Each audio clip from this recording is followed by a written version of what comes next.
that the job growth that we've seen over the last 3 months, 9.3 million, is the single greatest three-month period of job creation in American history. That's big stuff. That's big news and great news.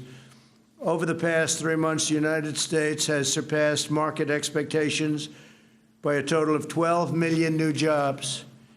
Over the last 3 months, the United States has added 623,000 manufacturing jobs. Remember, you'd need a magic wand to get manufacturing jobs. And we're getting them even in a pandemic, which is disappearing. It's going to disappear. And 639,000 brand new construction jobs. Over half of the new jobs are full-time jobs, and wages are up by 4.8%, which is terrific. Unemployment has fallen by nearly 30% since April.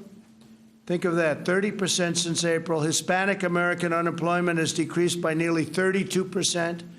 Jobs held by African Americans, which were hit especially hard by the shutdowns, incredibly hard, increased by nearly 1 million over the past 3 months, and that's also a record. That's a job record. African American, 1 million, it's a job record. We must ensure that the progress continues. My administration has enacted over $3 trillion in historic relief since China allowed the virus to infect the world. So we've contributed $3 trillion. My administration continues to work in good faith to reach an agreement with Democrats in Congress that will extend unemployment benefits, provide protections against evictions. A terrible thing happens with evictions, not fair. It wasn't their fault that we were infected with this disease from China. And get relief to American families. Yet tragically, Nancy Pelosi and Chuck Schumer continue to insist on radical left-wing policies that have nothing to do with the China virus, nothing to do with it at all. So you have a virus that comes in, and you have people in Congress that don't want to help our people. If Democrats continue to hold this critical relief hostage, I will act under my authority as president to get Americans the relief they need.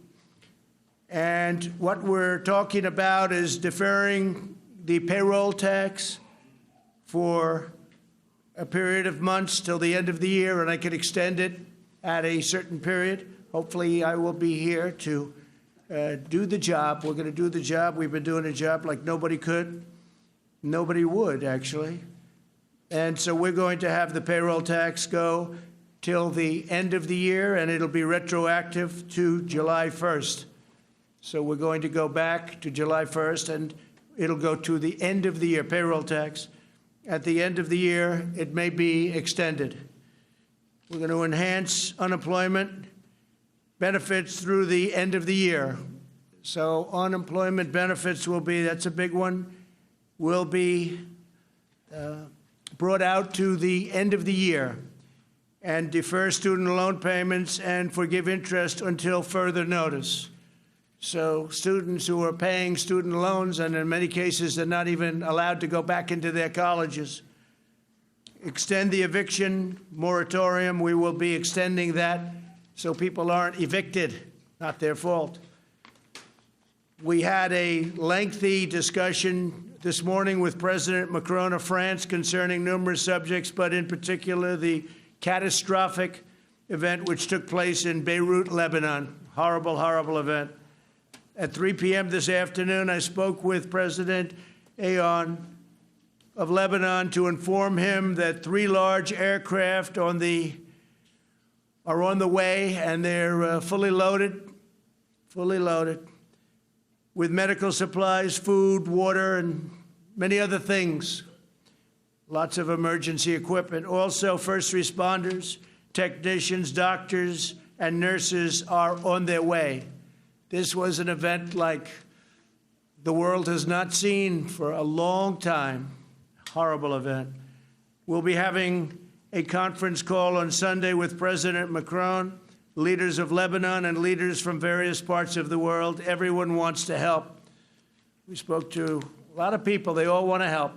The United States is with authorities on the ground right now in Lebanon to identify further health and humanitarian needs, and we will provide further assistance in the period to come.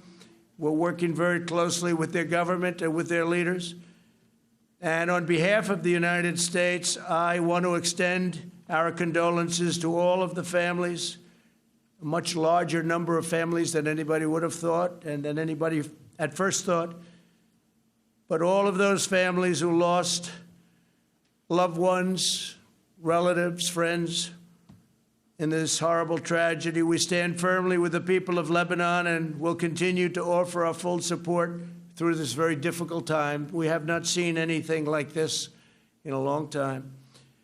As you know, earlier this week, I met with American workers at the Tennessee Valley Authority who have been laid off by the leadership at the Tennessee Valley Authority.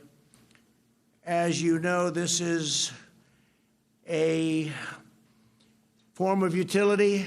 It's been around for a long time, since FDR. And the head person, not controlled by government, but it's sort of semi-public in a sense, gets paid the highest salary in the world of government. He gets $8 million a year. That's not a bad amount of money. It's $8 million a year, and we are not accepting that, even though we're not the ones that appoint him or her, but in this case him.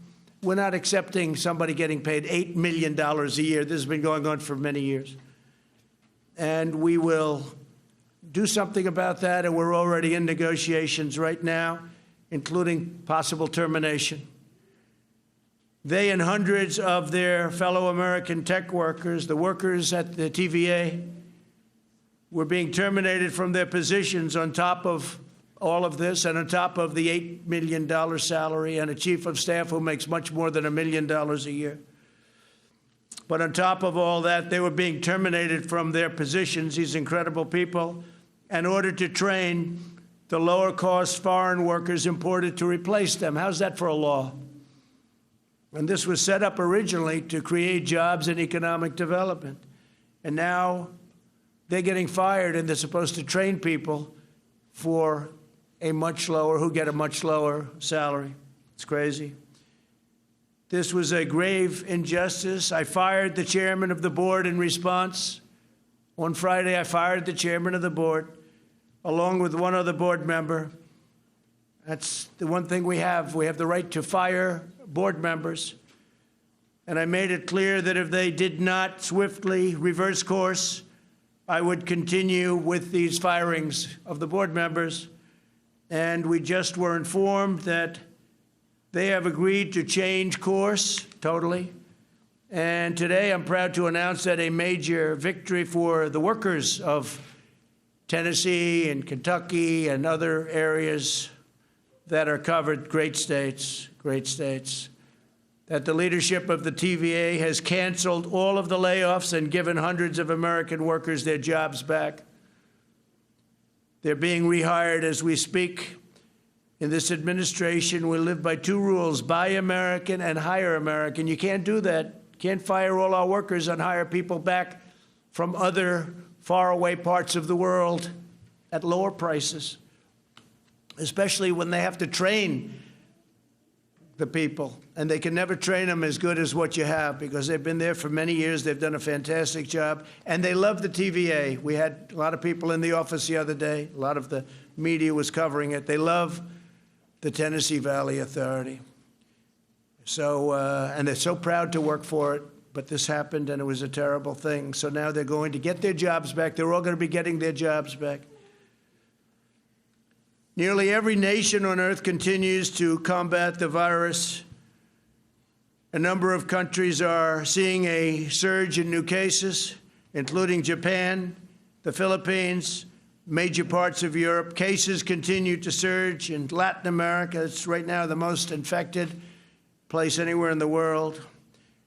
They've more than doubled in recent days. Latin America is doing very little testing. They're not really equipped to do that. It's tough. In the United States, more than 80% of jurisdictions report declining cases. We're doing Very well. You don't hear that too often from the media, but we're doing very well. We have a very large country, very complex country in a sense. More than half of America's counties report fewer than 20 cases last week. So if you look at that, more than half of America's counties report fewer than 20 cases last week. But we have to remain vigilant. We're doing very well, but we have to remain vigilant. Nationally, the percentage of emergency room visits with the coronavirus symptoms is down to almost half what it was in July. The southern states that were very strong hotspots not long ago, Arizona, Texas, Florida, continue to show significant improvement, including increased availability of hospital beds. Arizona now has the smallest number of coronavirus inpatients since mid-June. It's gone. The governor was up, and we had a great meeting, Governor Ducey, and the meeting was terrific. But since mid-June, so they're doing well, and it's going down, heading down very rapidly, actually. Texas is stabilizing and improving rapidly with some progress in the Rio Grande Valley and other communities along the border with Mexico that had shown the biggest increases in hospitalizations and deaths. Florida is also stabilizing. Its statewide positive test rate continues to decrease from 13% on July 23rd to 8% this week. Florida's done very well. It's going down. It's heading down actually quite rapidly. And even Miami, which was the hottest spot in Florida, is heading downward. But Florida has done very well. Texas has done very well and rapidly. And Arizona has done incredibly well. So Arizona's really been a very rapid drop. New Jersey and New York remain stable with less than 1% of emergency room visits due to the China virus. The illness took a devastating toll on both states, as you know. While both states really took the brunt of the infection earlier this year, thankfully, we have not seen a resurgence. They've been doing a good job. Everybody's working very hard. Both governors are working very, very hard. We're in touch with them. We're supplying them with a lot of supplies as needed, if needed. But they're needing very little right now. They're in very good shape. We will continue to monitor the new cases. Throughout this crisis, my administration has provided extraordinary support of people, equipment, medical supplies to the people of New Jersey, the people of New York, and to the people of every state, all of our states. We're carefully monitoring California's Central Valley, as well as San Diego, Los Angeles, Sacramento, and San Francisco, which are starting to stabilize and go down. We're carefully watching regions from increasing cases, including Boston and Chicago, as well as the Midwest. We're watching them all very carefully. It's vital that all Americans work together to protect the vulnerable. For this reason, we've delivered vast amounts of protective equipment and testing supplies to nursing homes all across America. We're focused very much on the elderly, especially the elderly where they have heart problems or diabetes problems. Diabetes is a big problem. Approximately half of all deaths have occurred in nursing homes and long-term care facilities. That's an incredible number when you hear half of the deaths have been in nursing homes and long-term care facilities. And I will tell you that I met with owners and representatives of nursing homes, and they are very, very vigilant. They're doing a very good job now. They've really done something that I think is special. They're doing very well in terms of the virus. They're working very hard, and a lot of things happened. A lot of forces came together and hit the nursing homes very hard. But the representatives of nursing homes, in some cases the ownership of nursing homes, are working very hard. The federal government and the private sector have delivered more than 9 million N95 masks, 27 million surgical masks, 3 million face shields, 20 million gowns, and 668 million gloves to New Jersey alone. Think of that. We provided $3.4 billion to the state of New Jersey in emergency relief funding. So we happen to be in New Jersey right now, so those are great numbers. The governor's working very hard.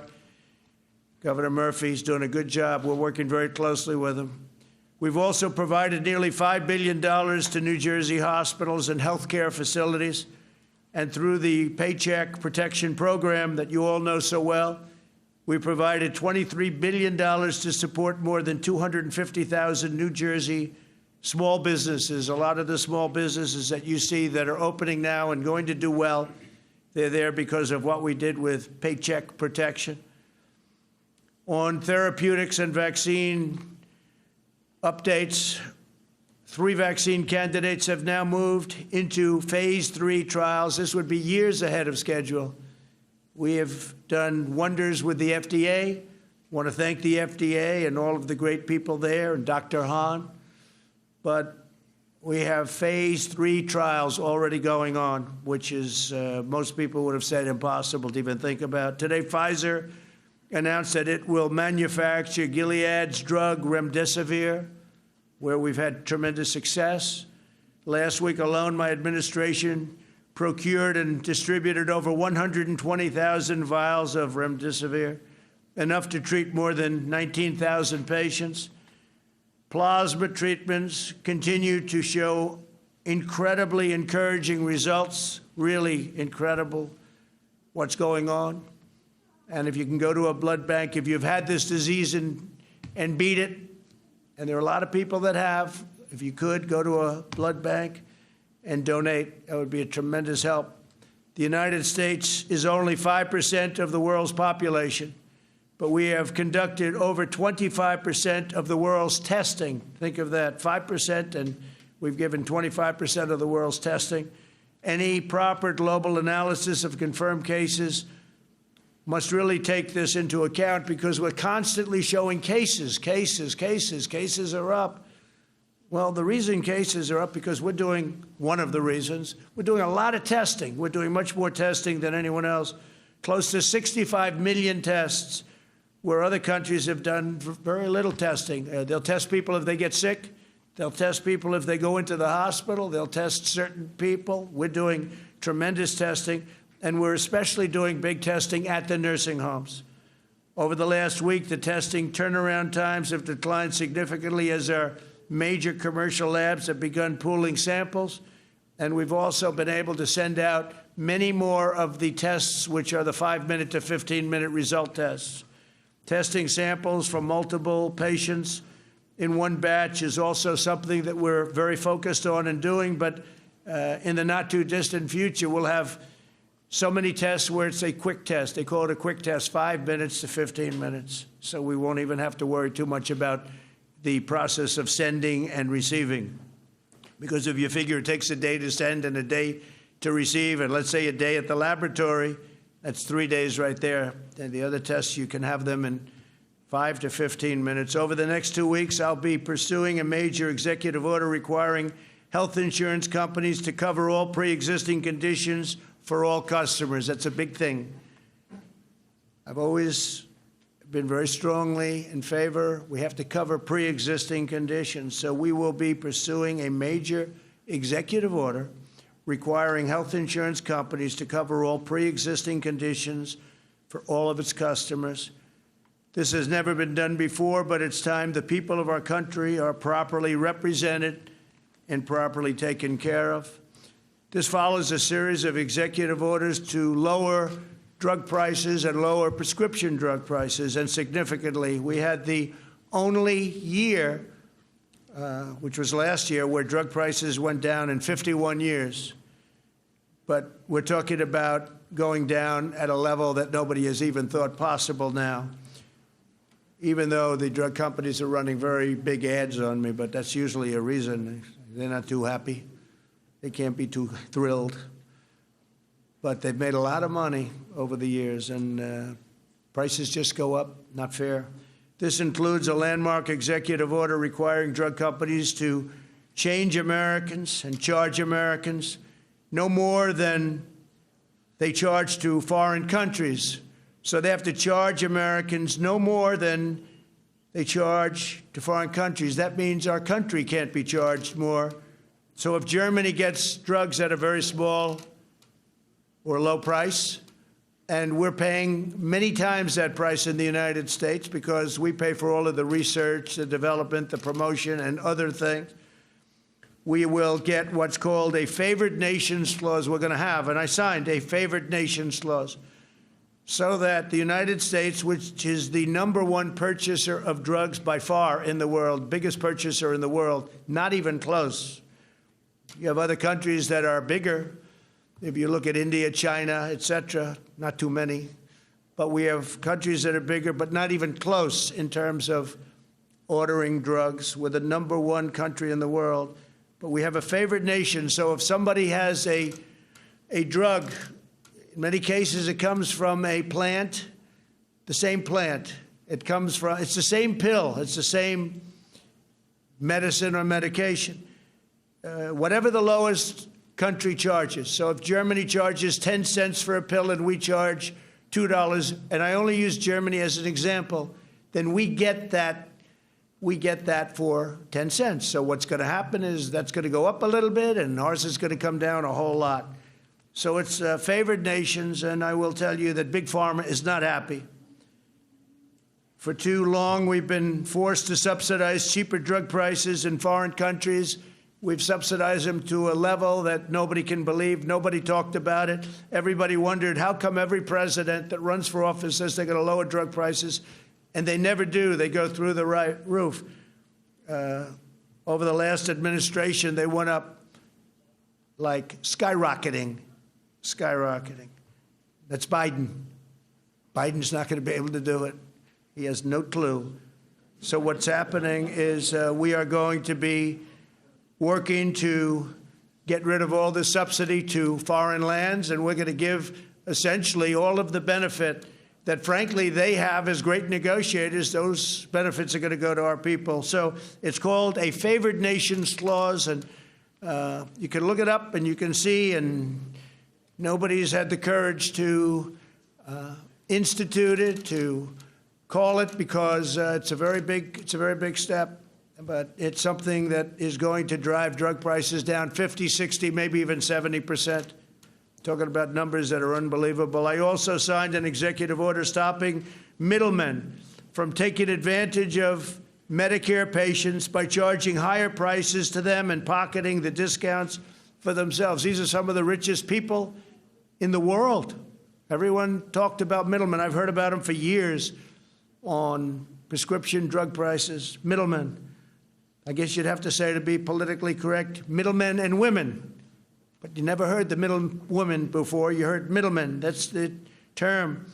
And, say what you want about the drug companies, but at least the drug companies produce a product. They produce the pill. They produce the medicine, the medication.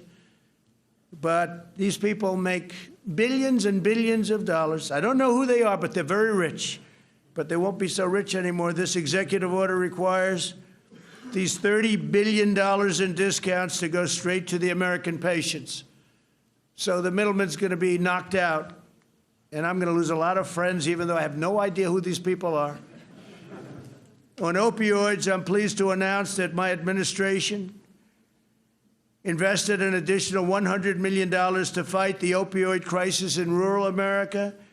In the midst of the China virus pandemic, we also keep fighting to end the opioid epidemic, and we've done very well. It was prior to the virus, we were down 18, 19, and 20%.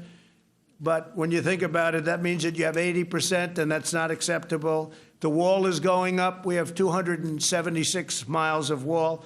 It's having a tremendous impact on drugs coming into our country already.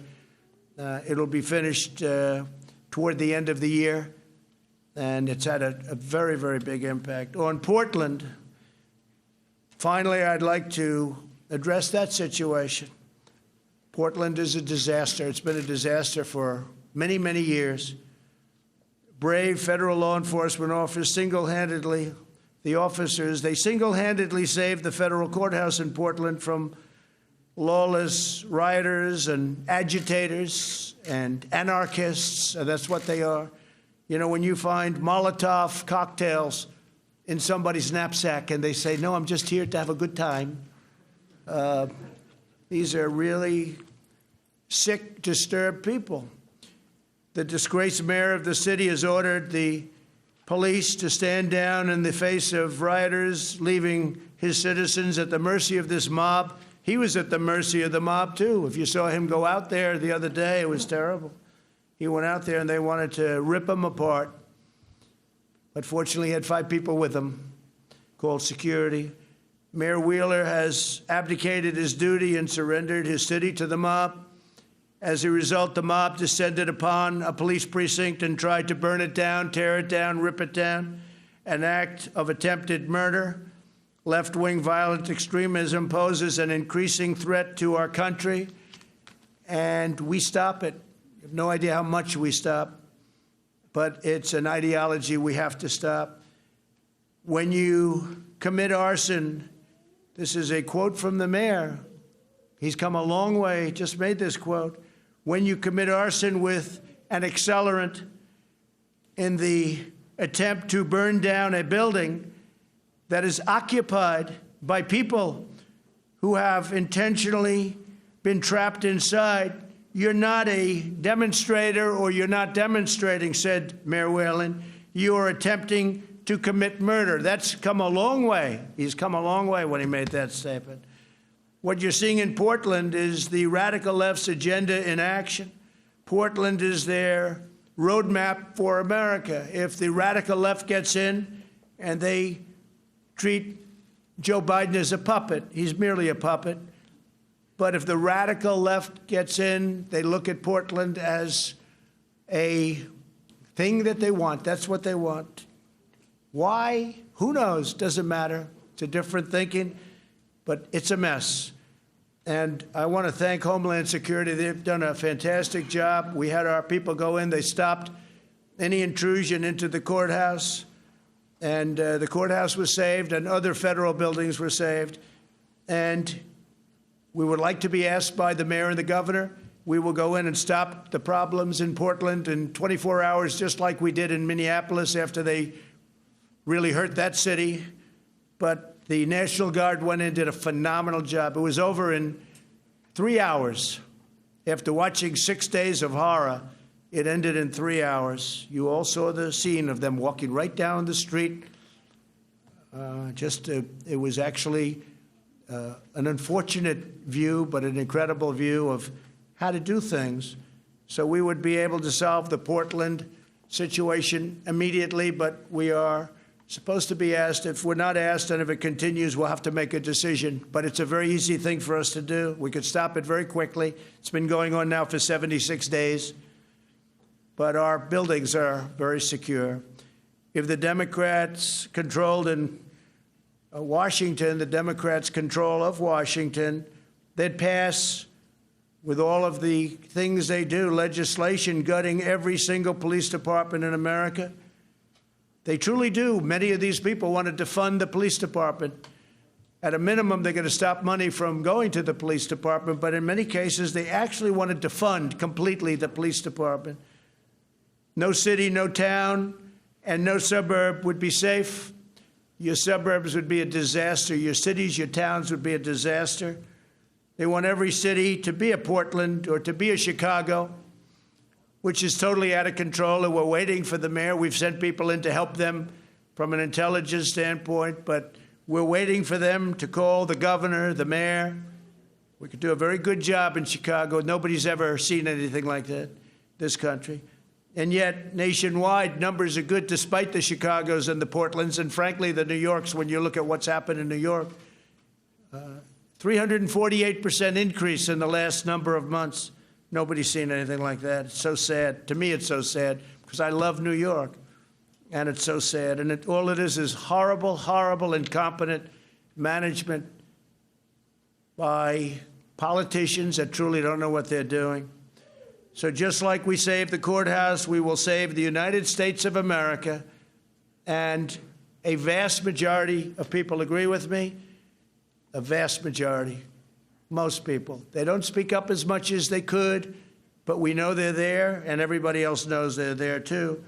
So with that, I'll take a few questions from the media. They've been here for a long time, and they've been waiting outside for a long time, and they wait for these moments.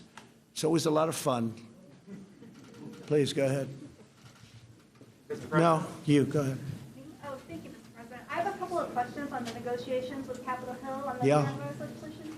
These executive orders you mentioned, do you have a timeline on when you're going to sign them, or? Yeah, it could be by the end of the week. They're being drawn by the lawyers right now. They work very nicely. It would be nice to be able to do it with the Democrats, but they're really just interested in one thing, and that's protecting people that have not done a good job in managing cities and states, and nothing to do with COVID, nothing to do with, or little to do. They want to be able to make up for many, many years, in some cases decades of bad management. We can't do that. So that's what they want. They want to do that, and we don't want to do that. Are you concerned about the legality of these executive orders? No, not at all. No, if somebody, well, you always get sued. I mean, everything you do, you get sued. I was sued on the travel ban, and we won. I was sued on a lot of things, and we won. So we'll see. Yeah, probably we get sued, but people feel that we can do it. Jeff, go ahead. Thank you, sir. Mr. President, the intelligence agencies today said that Russia is already meddling in this year's election to hurt Joe Biden, and that China is considering meddling to hurt you. Do you believe that intelligence, and what do you plan to do about it? It could be. I mean, I could be very much. I think that the last person Russia wants to see in office is Donald Trump, because nobody's been tougher on Russia than I have ever. That's not what the intelligence is. Well, I don't care what anybody says. Nobody with any common sense would say, do it. Look at what we've done with our military. Look at what we've done in exposing the pipeline with billions of dollars going to Russia. Look at all of the things we've done with NATO, where I've raised $130 billion a year from countries that were delinquent, and now they're paying all of this money. And the 130, by the way, $130 billion, not million, billion, goes to $400 billion over a few years. And that's all money to protect against Russia. China would love us to have an election where Donald Trump lost to Sleepy Joe Biden. They would dream. They would own our country. If Joe Biden was president, China would own our country. And you said another country. What was the third country? No, just those two. No, you didn't. You didn't say that in the report. The report said Iran also, but you didn't say that. I didn't. Iran would love to see me. Iran would love to see me not be president. And I'll make this statement: if and when we win, we will make deals with Iran very quickly. We'll make deals with North Korea very quickly. And whatever happened to the war in North Korea, you haven't seen that, have you? If I didn't win the election in 2016, our country would now be, maybe it would be over by now, but in war with North Korea. Everybody said, oh, Trump will get us in war. Not just the opposite. And we actually have a relationship with North Korea, which is something that was never established by the previous administration. You would have been in war with North Korea, and it would have been a very bad war. So North Korea, whether you look at Iran, every one of them will make a deal with us very quickly. Iran is dying to make a deal, but they want to see, because they'd much rather make a deal with Biden, because if they make a deal with the United States, if China makes a deal with the United States with Biden in charge, they would own our country. Look what I've done. I've taken billions, tens of billions of dollars from China. China was having the worst year they've had in 67 years, and we were having the best year we've ever had, with big tax cuts, with big regulation cuts. We've rebuilt our military. We became independent in terms of energy. We're the energy leader of the world. We were having the best year we've ever had. By the way, African-American, Asian-American, Hispanic-American unemployment numbers, the best in the history of our country. All things, and many other groups too, including women, including high school diploma, no high school diploma, college diploma. Everybody was doing better. The last thing that Russia wants, and China wants, and Iran wants would be for Donald Trump to win. Yes, please, Just to follow up, what do you plan to do about that interference, sir? Well, we're going to look at it very closely. You tell me that this came out a little while ago, and I've heard that it came out. It came out just a little while ago, and we're going to look at that very closely. But you started off with Russia. Why don't you start off with China? Do you think China's maybe a bigger threat? I mean, I think maybe it is. I mean, you'll have to figure it out. But we're going to watch all of them. We have to be very careful. The biggest risk that we have is mail-in ballots, because with the mail-in ballots, called universal mail-in ballots, it is a much easier thing for a foreign power, whether it's Russia, China, Iran, North Korea, many others, people, countries you wouldn't expect, It's much easier for them to forge ballots and send them in. It's much easier for them to cheat with universal mail-in ballots. So I think one of the things we'll have to look at is exactly that. But that's a big problem. That's a big problem. You saw in New York, they called the winner, but they have no idea what the vote is. Please, go ahead. Mr. President, we've watched these negotiations go on for weeks. Do you think if you had been more directly involved, we would be in a different position? No, I'm here totally today? involved. No, they call me all the time. They tell me how they're doing with Nancy and Chuck. But in my opinion, they're just using it as an excuse to try and, Chuck Schumer came out with a strong statement today that you have to get back into school because it's good for the economy. But he doesn't do it. He doesn't practice what he preaches. No, my people, Steve Mnuchin and our wonderful chief of staff, Mark Meadows, they're constantly on the phone with me. I'm totally involved with it, and we are going to do it in a way that's just much easier. We gave them their chance, but they view it as an election enhancement. You talk about foreign countries cheating on the election. Well, the Democrats are cheating on the election because that's exactly what they're doing. If you look at what they're doing, even with these negotiations, that's an influence and an unfair influence on an election. But we're going to win anyway. Yeah, please go ahead. When was the last time you spoke to Speaker Pelosi, though? We're at this historic moment. Why haven't you spoken to her? We'll see. We'll see what happens. But right now, they're not ready. And they're not ready because, frankly, I don't think they care about people. I think they care about their politicians that have done a terrible job running the cities and states, Democrat cities and states, that are bleeding money, that have been so badly run. You take a look at Baltimore, and you take a look at so many different cities, including the ones I've already mentioned. Take a look at what's going on. And they want lots of money to keep it going. For many years, they've been bad. So all I'm doing is we're having it out. We're finally having it out. Yeah, please. Mr. President, if you go ahead on your own on unemployment insurance, I'm wondering both where you're going to get the money to pay for that without Congress, and will people still get $600 a week? We have the money. We have the money. They'll still get $600 a week? I won't say that yet. You'll see that when it happens, but we have the money. Will you say what number? We have it, Justin. We have plenty of money. Yeah, please go ahead. Thank you, Mr. President. You said that the pandemic is disappearing, but we lost 6,000 Americans this week. And just in this room, you have dozens of people who are not following the guidelines in New Jersey, which say you should not have more No, they don't have. This is a political activity. Why are you saying Mr. President? You're wrong on that because it's a political activity. They have exceptions, political activity, and it's also a peaceful protest. So when you have, and as you know, they asked if they could be. A number of, and to me, they look like they all have, pretty much all have masks on.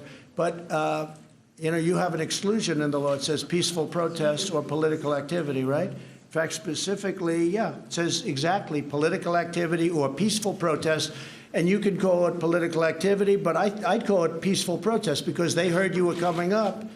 And they know the news is fake. They understand it better than anybody. And they asked whether or not they can be here. Like the question about Russia, he doesn't mention Iran was in the report. He doesn't mention, or he mentions very late that China was in the report, because that's the way they are. They're not.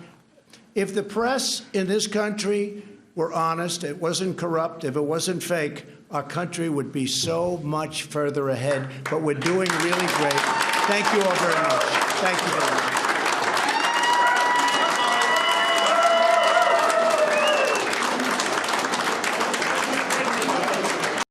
Watching NBC News Now. We've got some breaking news. If they do go back to their jobs, they want to make sure that they are protected. It's news made for your streaming world. Live weekdays starting at 6 a.m. Eastern. Among the chaos,